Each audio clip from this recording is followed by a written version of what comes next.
Well, some welcome news for indebted consumers. The amount of debt repayment will remain the same. And this after the Reserve Bank kept the repo rate unchanged at 8.25%. The prime lending rate, which is the benchmark rate at which banks charge their clients when borrowing money, remains at 11.75%. It's the first pause in rates since late 2021. Reserve Bank Governor Lesetja Kganyago says that the central bank has increased its growth forecast to a still meager 0.4%, which is slightly higher than it was for May. He says that an increase in energy supply would improve the country's growth prospects. Some economists say that there's a strong indication that the Reserve Bank's tightening cycle is nearing an end.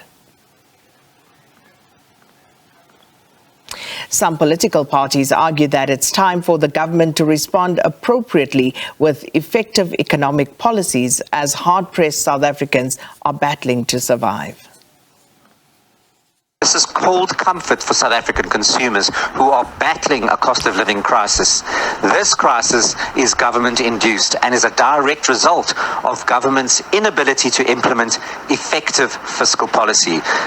The fiscal policies of government fails to get the GDP to grow and to keep inflation down. That is why the only mechanisms left is monetary, and is the Reserve Bank that tries its utmost to get the inflation rate under control and get GDP going. And that is the increase that we've seen in the repo rate.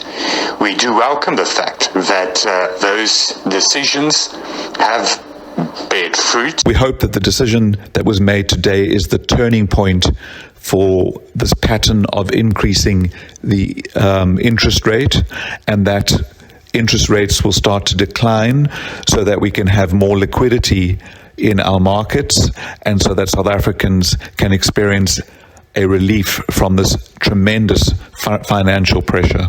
However, the National Freedom Party is disappointed at the attitude of the Minister of Finance.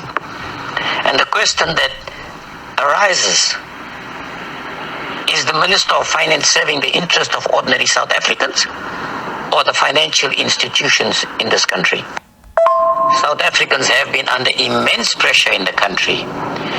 Given the high interest rates, many of them have been losing their homes, losing their motor vehicles as a result of the increase in interest rates.